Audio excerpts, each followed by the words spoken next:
प्रधानमंत्री नरेंद्र मोदी अपने 3 दिन के दौरे के लिए अमेरिका पहुंचे हुए हैं। ये दौरा जो है वो बहुत ही इम्पॉर्टेंट है क्योंकि कई क्रूशल इश्यूज़ जो हैं वो भारत और अमेरिका के बीच में डिस्कस किए जा रहे हैं। कई डील्स जो हैं वो भी वर्कआउट हुई हैं, तो काफ़ी ऐतिहासिक दौरा जो है ये बताया जा रहा है।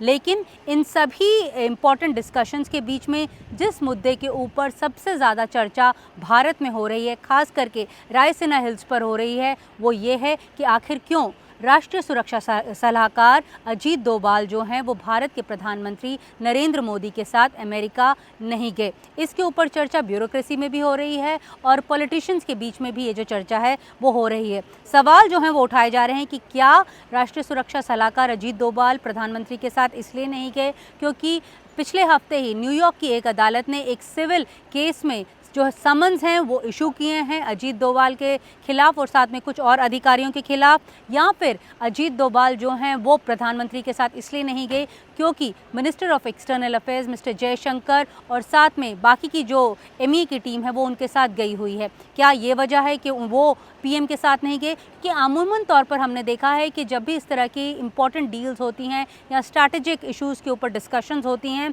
तो उनका जो ग्राउंड है वो जो है वो एनएसए अजीत डोभाल ही करते हैं। इस मामले में भी उन्होंने एक क्रूशल रोल जो है वो अदा किया था। पिछले साल से अभी तक उन्होंने एक क्रूशल रोल अदा किया था, उसके बावजूद वो अकम्पनी करके उनके साथ नहीं गए। भारत सरकार की तरफ से हालांकि ये दलील दी जा रही है कि एनएसए अजीत डोभाल इसलिए नहीं गए क्योंकि ये जो टाइम है भारत के लिए काफ़ी क्रूशल है। भारत में फ़िलहाल जम्मू कश्मीर के इलेक्शंस जो हैं वो हो रहे हैं। सेकंड फेज़ ऑफ इलेक्शंस जो हैं वो 25 अक्टूबर को हैं और एनएसए ने जब धारा 370 ख़त्म हुई थी उसके बाद जम्मू कश्मीर की सिक्योरिटी को बैलेंस करने में, वहाँ के पूरे एक सिक्योरिटी पैराफर्नेलिया को बैलेंस में लाने के लिए उन्होंने एक क्रूशल रोल प्ले किया था। तो ऐसे में उनका यहाँ पर होना बहुत अहम बताया जा रहा था। ये दलील जो है वो भारत सरकार द्वारा दी जा रही है। बहरहाल वो नहीं गए, इसके ऊपर सवाल जो हैं वो उठाए जा रहे हैं।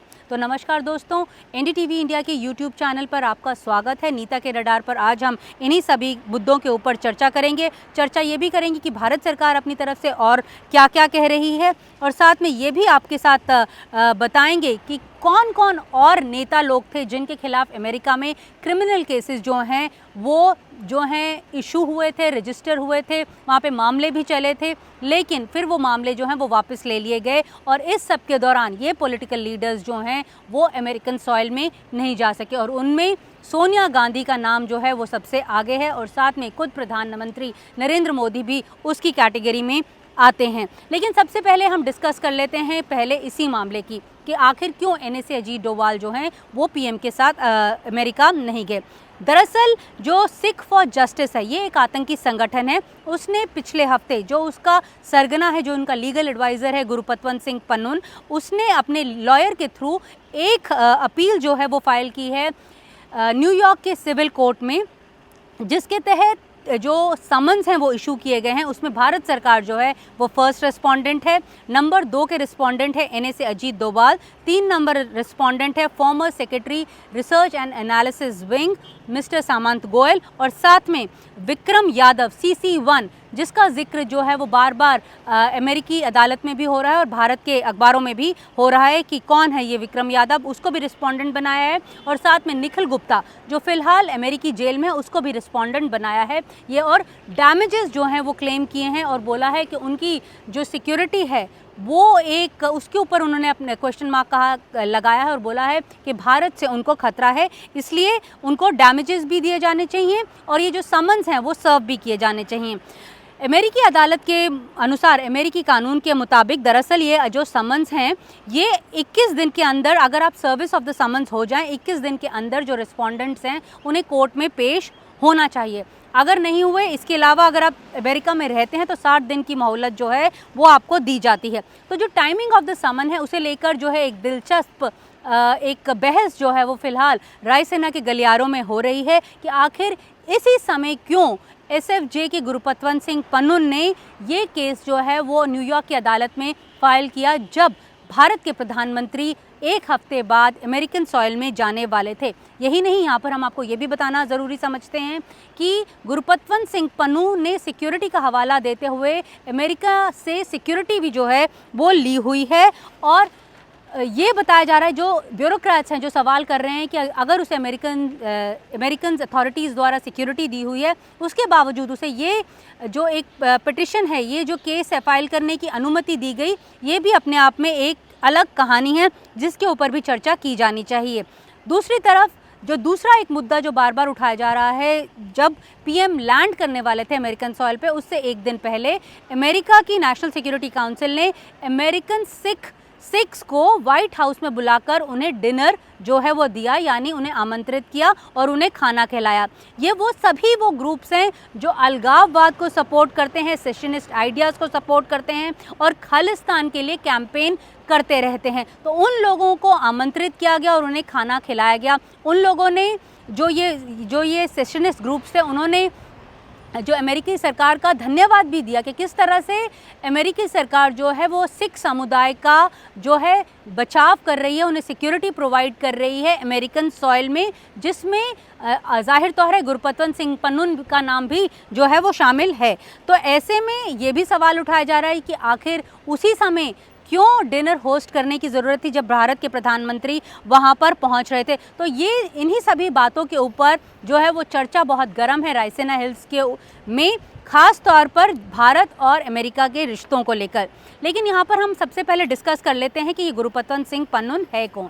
भारत की निगाह से अगर हम देखें तो गुरपतवंत सिंह जो पन्नून है वो एक आतंकवादी है। भारत सरकार ने, केंद्रीय गृह मंत्रालय ने जुलाई 2020 में उसे एक वांछित अपराधी जो है वो घोषित कर दिया था और उसके खिलाफ यूएपीए के केसेस भी जो हैं वो लगाए थे।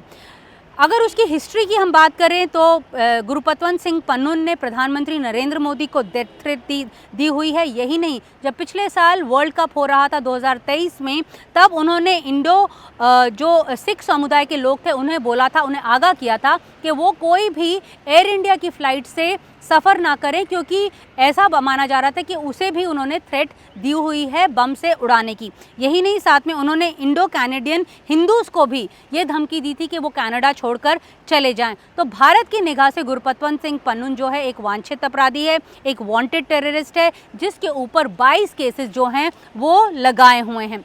SFJ, सिख फॉर जस्टिस, उसका ये लीगल एडवाइज़र बताया जाता है, अमृतसर में पैदा हुआ है लेकिन अभी फ़िलहाल अमेरिका में रह रहा है। उसने ये आरोप लगाया हुआ है कि भारत सरकार जो है उसकी टारगेटेड किलिंग जो है वो करवाना चाहती है। SFJ का जब हम जिक्र कर रहे हैं तो हम पुराने केसेस भी, उनके बारे में भी थोड़ा डिस्कशन जो है वो कर लेते हैं।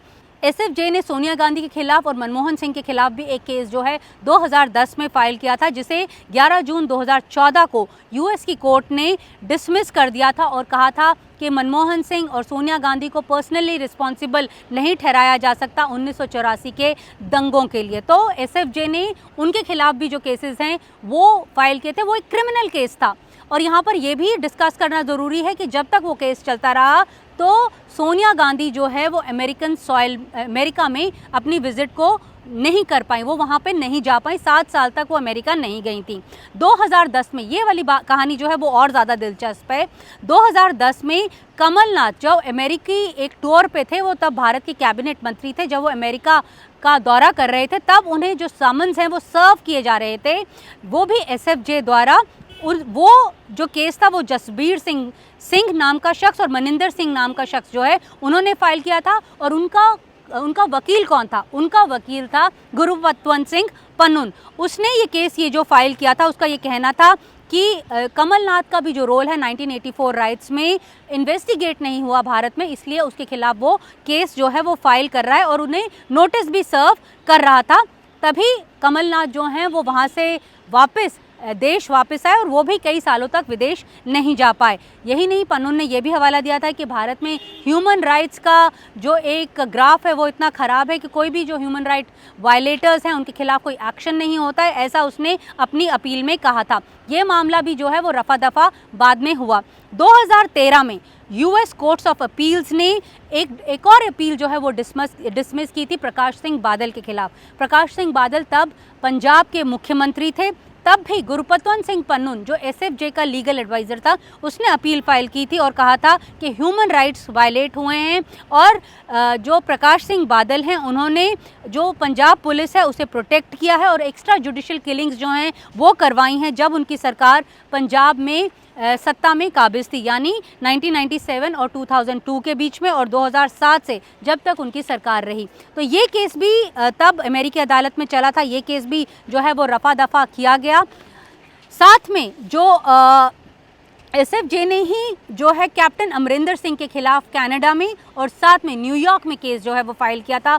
ये केस जो है वो 2016 में जो है वो कैंसिल किया गया था, डिसमिस किया गया था। हालांकि ये बताया जा रहा है कि कैप्टन अमरिंदर सिंह के खिलाफ एसएफजे ने जो केस तुर्की में फाइल किया था वो फिलहाल अभी भी चल रहा है। तो एसएफजे की एक लॉन्ग हिस्ट्री रही है पॉलिटिशियंस को टारगेट करने की और ब्यूरोक्रेट्स को टारगेट करने की। ऐसे में एनएसए जो हैं उनके ताज़ा निशाने पर हैं एनएसए के खिलाफ, और फॉर्मर सेक्रेटरी RNW उनके खिलाफ जो है उन्होंने केस जो है वो दर्ज किया है और उन्हें समन जो है वो सर्विस जो है वो किए जाने अभी फ़िलहाल बाकी हैं। भारत सरकार का कहना है कि ये प्रोपेगेंडा है एसएफजे का, जो अपनी एक पब्लिसिटी चाहता है, क्योंकि ऐसा भारत सरकार का कहना है कि इस तरह की जो किलिंग्स हैं या टारगेटेड किलिंग्स हैं, ऐसा भारत के काम करने का जो ढंग है डिप्लोमेटिकली, ऐसा नहीं है। बहरहाल जो रायसीना हिल्स हैं इन सभी मुद्दों के ऊपर चर्चा हो रही है। हालांकि ब्यूरोक्रेसी में ये भी चर्चा है कि इस तरह के केसेस का कोई लीगल रामिफिकेशन नहीं होता है, यानी एनएसए के ऊपर जो केस है उसके ऊपर कोई लीगल रामिफिकेशन नहीं होगा, खास करके इसलिए क्योंकि एनएसए की ना वहाँ पे कोई प्रॉपर्टी है और ना वो कभी वहाँ पे जा रहे हैं, और ऐसे ही सामंत गोयल की कोई वहाँ पे प्रॉपर्टी नहीं है। हाँ, निखिल गुप्ता जो वहाँ पर अभी जेल में है उसके लिए रामिफिकेशंस ज़रूर हो सकते हैं। तो आखिर इस तरह का केस फाइल करके एसएफजे हासिल क्या करना चाहता था, जो अमेरिका है वो क्या हासिल करना चाहता था, इसके ऊपर जो है वो चर्चा हो रही है। दरअसल जो ब्यूरोक्रेट्स हैं उनका कहना है कि जो अमेरिका है वो आर्म ट्विस्ट करने की कोशिश कर रहा है भारत की। जो भारत फिलहाल क्वाड मीटिंग्स में पार्टिसिपेट करने के लिए अमेरिका गया हुआ है, क्योंकि क्वाड का ज़्यादा फोकस जो है वो एंटी चाइना है और फिलहाल भारत के जो बिज़नेस है वो चाइना के साथ बढ़ता जा रहा है। तो ऐसे में आर्म ट्विस्टिंग के लिए ये एक मोहरे की तरह इस्तेमाल किया जा रहा है। दिलचस्प बात ये भी है कि अमेरिका में फ़िलहाल जो पोस्टल बैलेट्स की प्रक्रिया है वो शुरू हो गई है, अगले 6 हफ्ते में वहाँ पे चुनाव है। तो ऐसे में वहाँ पर ये सब कार्रवाई होना एक अपने आप में जो है क्वेश्चन मार्क जो है, यानी सवाल जो हैं वो उठाती हैं।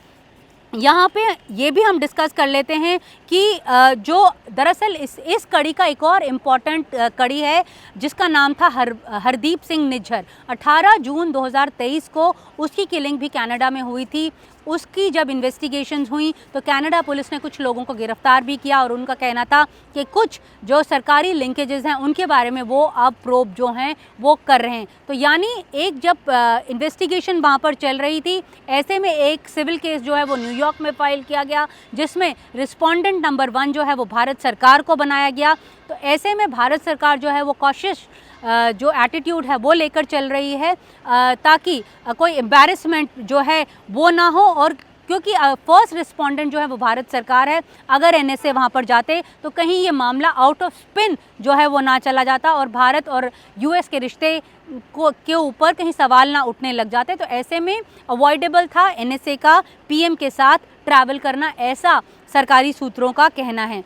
बहरहाल ये सब कुछ जो रिटायर्ड ब्यूरोक्रेट्स हैं उनका ये भी कहना है कि इससे अमेरिका जो है एक शार्प डुअल मैसेज दे रहा है। एक तो क्लियर कट मैसेज जो है वो भारत सरकार को दे रहा है कि अगर आपकी सरकार में से कोई भी अफसर इस तरह की किलिंग में शामिल है तो उसके खिलाफ भी कार्रवाई की जाएगी, और दूसरा शार्प मैसेज जो है वो अपने यूएस कांग्रेसमैन को दे रहा है, क्योंकि उन्होंने भी इस तरह की जो बात कही थी। उन्होंने कहा था कि जो भारत सरकार में लोग बैठे हुए अगर इस तरह की किलिंग में उनका नाम आता है तो उनके खिलाफ भी अमेरिका को जो है वो एक्शन लेना चाहिए। तो इस तरह की कार्रवाई करके एक मैसेज जो है, शार्प मैसेज जो है वो यूएस कांग्रेसमैन को भी देने की कोशिश कर रहा है अमेरिका। बहरहाल अजीत डोभाल जो है वो अपने ऑफिस में अपनी नॉर्मल दिनचर्या जो है वो कर रहे हैं। ये भी बताया जा रहा है कि जो डोभाल साहब हैं आने वाले दिनों में यानी अगले सितंबर के आखिरी हफ्ते में ही फ्रांस जाएंगे, जहां पर स्ट्रैटेजिक अफेयर्स के ऊपर डायलॉग होना है।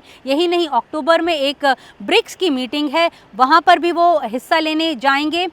सवाल यहां पर बस ये इतना ही उठता था क्योंकि यूएस के दौरे को लेकर, क्योंकि जब ग्राउंड बेस ले किया गया था तब डोभाल साहब ने जो अमेरिका के उनके काउंटर पार्ट थे जेक सुलिवन, उनके साथ एक बेस तैयार करने में एक अहम भूमिका जो है वो निभाई थी। खास करके आईसेट यानी ICET के तहत उन्होंने एक अहम भूमिका निभाई थी। तो ऐसे में वो वहाँ नहीं गए, तो सवाल जो हैं वो उठ रहे हैं। लेकिन भारत सरकार जो है वो अभी भी ये मान रही है, उसका कहना है जहाँ तक गुरुपतवंत सिंह पन्नून का जो केस का सवाल है या फिर निज्जर का केस का सवाल है, भारत ने ऑलरेडी एक हाई रैंकिंग जो एक इन्वेस्टिगेशन है वो ऑर्डर की हुई है, उसकी जांच जो है वो चल रही है। और जो भी जो एविडेंसेस हैं अमेरिका उसके साथ साझा कर रहा है, उसके तहत वो जो है वो अपनी जांच जो है वो आगे बढ़ा रहा है फिलहाल। लेकिन जो ये केस फाइल हुआ है उसके ऊपर भारत सरकार जो है वो ज़्यादा तवज्जो नहीं दे रही है। तो आज नीता के रडार पर रायसीना हिल से इतना ही। शुक्रिया दोस्तों। आगे भी इस केस के मुतालिक जो नया ताज़ी जानकारी होगी वो हम आपके साथ शेयर करते रहेंगे। नमस्कार।